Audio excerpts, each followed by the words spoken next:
बाप के हाथ तब के हमारे साथ लिगरिया सा लगा था। हम तो कहीं नहीं कहा था चेपटा तुतवा देखबे मुठा भर मासा नहीं है सकल देखबे तैसे दिखा जाना मनो समोसा मुंह हस्तेल दखले मोथा मोथा तो दियो ए लइता मन थाप देता तू तू तू तू हे सुनना सगा आ तुम्हार गाँव जाबो नी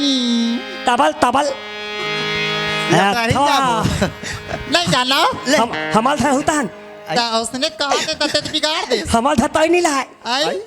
तुम्हारा कोई कहाँ चल ले सब तो हम दुल्हन सा लोग कहीं जाबो तो दुल्हन ला छोड़ के तुम्हारा काय करे जाबो अलाम तलू आराम के बात करता सगा मच्छर के मारे नींद नहीं पारे हमार तो पंथा है पंथा गाओ ता कैसन पंखा सीलिंग पंखा ता टेबल पंखा आए थे आई